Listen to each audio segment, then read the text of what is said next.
معزز سامعین کرام، آپ سن رہے ہیں کتاب تاریخ سلطنت عثمانیہ، سب ہیڈنگ قانون رعایا۔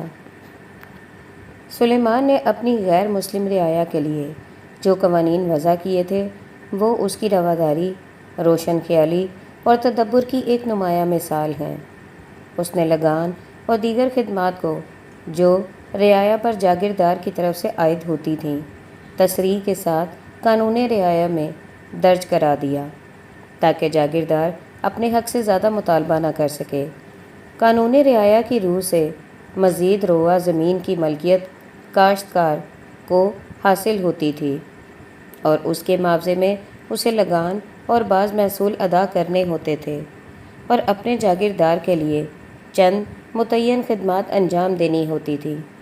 سلطنت عثمانیہ کی غیر مسلم رعایا اور مسیحی یورپ کے زرعی غلاموں کی حالتوں کے فرق کا اندازہ اس امر سے بخوبی کیا جا سکتا ہے کہ سرحدی عیسائی ممالک کے باشندے بھاگ بھاگ کر سلطنت عثمانیہ میں پناہ لیتے تھے اور اپنے ہم مذہب عیسائی آقاؤں کے جو روتادی پر ترکوں کی نرم حکومت کو ترجیح دیتے تھے۔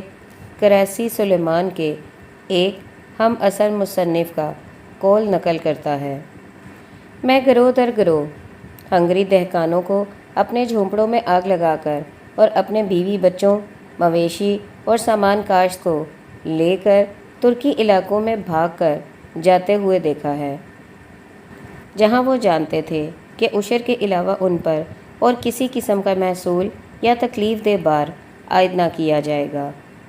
سب ہیڈنگ عام قوانین۔ قانون فوجداری، قانون پولیس اور دیگر عام قوانین پر بھی سلیمان نے خاص توجہ کی اور ان سب میں مناسب ترمیم و اصلاح کی۔ اس کے زیر نگرانی ملا ابراہیم حلبی نے جو مجموعہ قوانین تیار کیا تھا اس میں سلطنت عثمانیہ کے متعلق تمام ضروری قوانین درج ہیں۔ پہلے بہت سے جرائم کے لیے نہایت سخت سزائیں مقرر تھیں، مثلاً قتل کر دینا اور اعضاء کا کاٹ ڈالنا۔ سلیمان نے ان سزاؤں کی سختی میں تخفیف کر دی۔ اس نے مختلف اشیاء کی قیمتیں اور اجرت کی شرحیں بھی مقرر کر دیں۔ اتہام رکھنے والوں کے لیے ضروری قرار دیا گیا کہ وہ اپنے شر کی تلافی کریں۔ جھوٹی شہادت دینے والوں، جال بنانے والوں اور کھوٹے سکے چلانے والوں کی سزا یہ مقرر ہوئی کہ ان کا داہنا ہاتھ کاٹ ڈالا جائے۔ 11% سے زیادہ سود لینا خلاف قانون ٹھہرایا گیا۔ مسلسل 3 وقتوں کی نماز یا 1 روزہ قضا کرنے والے کے لیے جرمانے کی سزا مقرر کی گئی۔ بار برداری کے جانوروں کے ساتھ نرمی کا سلوک کرنے کی تاکید کی گئی۔ سب ہیڈنگ تجارتی مراعات۔ سلیمان کا عہد حکومت غیر ملکی تاجروں سے حسن سلوک کے لیے خاص طور پر ممتاز تھا۔ موجودہ جمہوریہ ترکی کے قیام تک سلطنت عثمانیہ میں وہ تجارتی معاہدے جاری تھے جو سلاطین نے غیر ملکی تاجروں کے ساتھ کر رکھے تھے اور جن کی روح سے حکومت عثمانیہ نہ صرف ان تاجروں کے جان و مال اور مذہبی آزادی کے تحفظ کی ذمہ دار ہو جاتی تھی بلکہ ان کے مقدمات کے لیے انہی کے ہم قوم افراد کی عدالتیں بھی قائم کر دیتی۔ ان تجارتی معاہدے میں سب سے پہلا معاہدہ سلیمان ہی نے 1535 عیسوی میں فرانس کے ساتھ کیا تھا۔ کریسی لکھتا ہے کہ غیر ملکی سامان تجارت پر ایک حد درجہ ہلکا محصول درآمد و برآمد لگایا گیا تھا۔ محصول تامین کا گراں بار اور تکلیف دہ رواج عثمانیوں میں بالکل مفتوح ہو رہا تھا۔ سب ہیڈنگ علم کی سرپرستی۔ علم کی اشاعت اور علماء کی قدردانی سلاطین آل عثمان کا ایک مخصوص امتیاز تھا۔ سلیمان اس وصف میں بھی بہت نمایاں تھا۔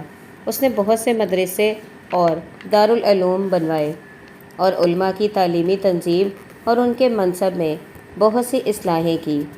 وہ علماء کی قدر و منزلت میں اپنے تمام پیش رووں سے آگے بڑھ گیا اور ان کے لیے سلطنت کے قانون میں بعض ایسی مخصوص رعایتیں کر دیں جو کسی اور جماعت کے لیے نہیں کی گئیں۔ مثلاً اس نے علماء کی پوری جماعت کو ہر طرح کے محصول سے بری کر دیا اور ان کی جائیداد کے لیے یہ قانون بنا دیا کہ وہ کسی صورت میں بھی ضبط نہ کی جائے گی۔ سلیمان نے مکہ معظمہ میں چاروں مذہب کے لیے 4 مدرسے قائم کیے۔ ان کی بنیاد 972 ہجری بمطابق 1564 عیسوی میں رکھی گئی۔ عمارت کی تکمیل سلیم خان ثانی کے عہد میں ہوئی۔ اس نے مدرسین اور طلباء کے لیے شام کے اوقاف سے وظائف مقرر کیے۔ سب ہیڈنگ صدقات۔ سلیمان نے صدقہ رومیہ کی مقدار جو اس کے آباء و اجداد کے زمانے سے حرمین شریفین کے لیے آتا تھا بہت بڑھا دی اور اپنے خاص خزانے سے بہت سی رقمیں اضافہ کیں۔ غلے کا صدقہ سلیم اول کے وقت سے جاری ہوا تھا۔ سلیمان نے علاوہ مخصوص اوقاف کے انبار خاص سے بھی غلہ بھیجنا شروع کیا۔ اس نے مصر کے چند گاؤں بیت المال سے خرید کر ان کے غلے کو اہل حرمین کے لیے وقف کر دیا۔ شروع میں مدینہ منورہ کے لیے 1500 ارب غلہ بھیجا جاتا تھا۔ شروع میں مدینہ منورہ کے لیے 1500 اردب غلہ بھیجا جاتا تھا، مگر کچھ دنوں کے بعد سلیمان نے 2000 اردب مدینہ منورہ کے لیے اور 3000 مکہ معظمہ کے لیے مقرر کر دیا۔ اس کے علاوہ مصر میں اہل ذمہ سے جو رقم لی جاتی تھی سلیمان نے اسے خزانہ اور عامرہ سے نکال کر حرمین شریفین اور مصر کے علماء و مشائخ کو دینا شروع کیا۔ خزانہ شاہی اور سلطان کے جیب خاص سے جو رقمیں ان صدقات کے لیے نکالی جاتی تھیں وہ علیحدہ تھیں۔ سب ہیڈنگ تعمیرات کا ذوق۔ سلیمان کو تعمیرات کا بھی خاص ذوق تھا۔ اس نے قسطنطنیہ، بغداد، کونیہ، دمشق اور دوسرے شہروں میں نہایت خوبصورت اور عالی شان عمارتیں بنوائیں، متعدد مسجدیں خود تعمیر کرائیں اور بہترین مسجدوں کو از سر نو درست کرایا۔ ان کے علاوہ قسطنطنیہ میں ایک بہت بڑی نہر بنوائی اور مکہ معظمہ کی پرانی نہروں کی مرمت کرائی۔ سلطنت کے تمام بڑے بڑے شہروں میں اسپتال اور پل تعمیر کرائے۔ سب ہیڈنگ علمی اور شاعرانہ مذاق۔ سلیمان علم و فضل کا نہایت قدردان تھا اور خود بھی علمی اور شاعرانہ مذاق رکھتا تھا۔ اس کی تصانیف ترکی لٹریچر میں بلند پایہ خیال کی جاتی ہیں۔ یہی حیثیت اس کے شاعرانہ کلام کی بھی ہے۔ دوران جنگ میں وہ روزمرہ کے واقعات قلم بند کرنا جاتا تھا۔ قلم بند کرتا جاتا تھا اور اس کے یہ روز نامچے اپنے اندر نہایت قیمتی تاریخی مواد رکھتے ہیں۔ ان روز نامچوں سے اس کے احساس فرض اور اس کی جفا کشی کا پتہ چلتا ہے اور یہ معلوم ہوتا ہے کہ وہ اپنے سلطنت کے تمام ملکی اور فوجی معاملات پر کس درجہ توجہ رکھتا تھا۔ سب ہیڈنگ عدل و انصاف۔ سلیمان کی عظمت اس کے بری اور بحری فتوحات اور توسیع سلطنت ہی میں نمایاں نہ تھی، بلکہ سلطنت کے ہر شعبے میں اس کی غیر معمولی شخصیت کا اثر پایا جاتا تھا۔ اس کے عدالت میں ہر طبقہ اور ہر جماعت کے لوگ برابر تھے اور سب کے ساتھ یکساں انصاف کیا جاتا تھا۔ صوبوں کے گورنر یا دوسرے اعلیٰ حکام جو بے انصافی یا ظلم کا ارتکاب کرتے فوراً برطرف کر دیے جاتے اور اکثر انہیں اپنے جرائم کے پاداش میں قتل کی سزا ملتی۔ سلیمان کو عدل و انصاف کا اس قدر خیال تھا کہ تخت سلطنت پر آتے ہی اس نے پہلا کام یہ کیا کہ بعض حکام کو جو اپنے فرائض کی ادائیگی میں بدعنوانیاں کرتے تھے برخاست کر دیا۔ اس امر میں وہ کسی شخص کی رعایت نہ کرتا، خواہ وہ شخص اس سے کیسا ہی قریبی تعلق رکھتا ہو۔ چنانچہ فرحات پاشا کو جو اس کا داماد تھا سلیمان نے ظلم اور رشوت ستانی کے جرم میں ایک صوبے کی حکومت سے معزول کر دیا۔ فرحات پاشا کی بیوی اور سلیمان کی ماں نے بڑی التجاؤں کے بعد اس کو دوبارہ مقرر کروایا، لیکن جب اس نے اپنی سابق بدعنوانیاں پھر شروع کر دیں تو سلیمان نے اسے دوبارہ معزول کیا اور اب کی بار اس کو قتل کرا دیا۔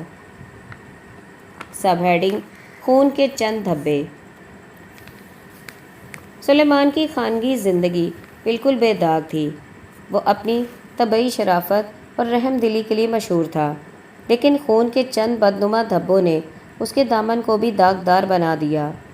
اس کا سب سے بڑا لڑکا مصطفیٰ ایک نہایت لائق اور ہونہار شہزادہ تھا۔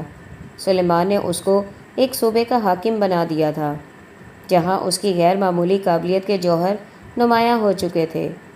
اس میں سلیمان کے تمام اعلیٰ اوصاف پائے جاتے تھے۔ وہ فوج کا محبوب اور اپنے ملک کا مایہ امید تھا، لیکن یہی ہر دل عزیزی اس کی ہلاکت کا باعث ثابت ہوئی۔ سلطانہ خرم، جو ایک روسی خاتون تھیں، سلیمان کی سب سے زیادہ محبوب حرم تھی اور اس کے مزاج میں حد درجہ دخیل ہو گئی تھیں۔ وہ اپنے لڑکے سلیم کے لیے تخت کو محفوظ کر لینا چاہتی تھی، لیکن سلیم علاوہ اس کے کہ شہزادہ مصطفیٰ سے عمر میں چھوٹا تھا، نہایت نالائق اور عیش پسند بھی تھا، اور مصطفیٰ کے مقابلے میں اسے تخت پر بٹھانے کا خیال بھی کسی کو نہیں آ سکتا تھا۔ خرم اس حقیقت سے اچھی طرح واقف تھی، اس لیے اس نے سلیم کے لیے راستہ صاف کرنے کی کوشش کی اور مصطفیٰ کے خلاف سلیمان کے کان بھرنا شروع کیے۔ اس نے سلیمان کو یقین دلایا کہ مصطفیٰ اس کی حیات میں تخت پر قبضہ کرنے کی درپردہ کوشش کر رہا ہے، اور چونکہ تمام فوج اس پر جان دیتی ہے، اس لیے بہت ممکن ہے کہ وہ اپنے مقصد میں کامیاب ہو جائے۔ جس طرح سلطان سلیم اول نے سلطان بایزید ثانی کو معزول کر کے خود تخت پر قبضہ کر لیا تھا، سلیمان خرم کے بیانات سے کچھ اس قدر متاثر ہوا کہ اس نے مصطفیٰ کو اپنی صفائی میں ایک حرف بھی کہنے کا موقع نہ دیا، اور 1553 عیسوی میں جب ایران کی دوسری لڑائی کے لیے وہ لشکر کے ساتھ کوچ میں تھا، مصطفیٰ کو اپنے خیمے میں طلب کر کے فوراً گلا گھونٹ کر مروا ڈالا۔ دوسرا لڑکا بایزید بھی خرم کے محبوب فرزند سلیم ہی کی خاطر قتل کیا گیا، لیکن اس کے قتل کا سبب ایک حد تک معقول تھا۔ مصطفیٰ کے قتل کے بعد اس کو اچھی طرح معلوم ہو گیا تھا کہ اس کی جان بھی زیادہ دنوں تک سلامت نہ رہ سکے گی۔ اس کے بعض مشیروں نے سازش کر کے اسے قسمت آزمائی کے لیے آمادہ کیا، اور 1561 عیسوی میں اس نے سلیم کے خلاف جنگ کا اعلان کر دیا، لیکن سلیم کے ساتھ سلیمان کی قوت بھی شامل تھی، اور بایزید کو شکست کھا کر ایران میں پناہ لینی پڑی۔ شاہ طہماسپ نے نہایت احترام کے ساتھ اس کا خیر مقدم کیا اور بالتصریح وعدہ کیا کہ اسے اس کے دشمنوں کے ہاتھ میں نہ دے گا، لیکن سلیمان نے جم کی دھمکی دے کر اور 4 لاکھ اشرفیوں کا وعدہ کر کے طہماسپ کو مجبور کیا کہ وہ بایزید اور اس کے 4 بیٹوں کو سلیم کے سفیروں کے حوالے کر دیں۔ اس سفیر نے بایزید اور اس کے سب بیٹوں کو فوراً قتل کرا دیا۔ سب ہیڈنگ: ابراہیم پاشا۔ خون کے جن چھینٹوں سے سلیمان کا دامن داغدار نظر آتا ہے، ان میں سے ایک اس کے وزیر ابراہیم کا خون بھی ہے۔ ابراہیم نسلاً یونانی تھا، لڑکپن میں گرفتار ہو کر وہ فروخت ہو گیا تھا۔ مغنیسیہ کی ایک مسلمان دولت مند بیوہ نے اسے خریدا اور اس کی ذہانت کا اندازہ کر کے اعلیٰ تعلیم دلوائی۔ ایک بار سلیمان اس صوبے میں گیا اور وہاں اس کی نظر ابراہیم پر پڑی۔ ابراہیم فن موسیقی کا ماہر تھا۔ اس کے اس کمال کا اثر سلیمان پر خاص طور سے پڑا اور وہ اسے اپنے ساتھ قسطنطنیہ لیتا آیا۔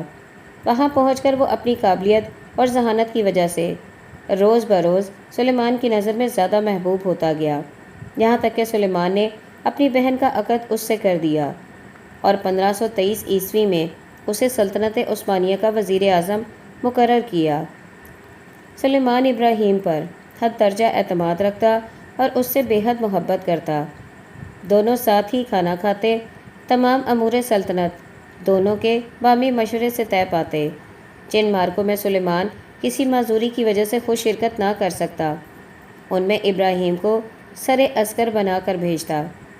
13 سال تک سلیمان کے اعتماد کی یہی کیفیت رہی، لیکن پھر اس کے دل میں ابراہیم کی طرف سے شکوک پیدا ہونے لگے، جو ابراہیم کی بے احتیاطی سے بڑھتے گئے۔ چونکہ سلیمان نے اس کو سلطنت کے تمام اختیارات دے رکھے تھے، اس لیے ابراہیم اپنے کو سلطان کا ہم پلہ خیال کرنے لگا، اور یہی خیال اس کے لیے مہلک ثابت ہوا۔ اس کی خود اعتمادی یہاں تک ترقی کر گئی کہ آخر میں اس نے اپنے نام کے ساتھ سلطان کا لقب بھی شامل کر لیا۔ یہ دیکھ کر سلمان کے وہ شکوک جو خرم نے ابراہیم کے خلاف اس کے دل میں پیدا کر دیے تھے، یقین کی حد تک پہنچ گئے۔ خرم وزیر اعظم کے عہدے پر اپنے داماد رستم پاشا کو مقرر کرانا چاہتی تھی۔ خرم کی تدبیر کارگر ہوئی، اور 1535 عیسوی میں ایک روز جب ابراہیم حسب دستور کھانا کھانے کے لیے محل شاہی میں داخل ہوا تو پھر اس میں سے زندہ نہیں نکلا، اور دوسرے روز محل میں اس کی لاش پائی گئی۔ ابراہیم کی تمام جائیداد اور دولت ضبط کر لی گئی۔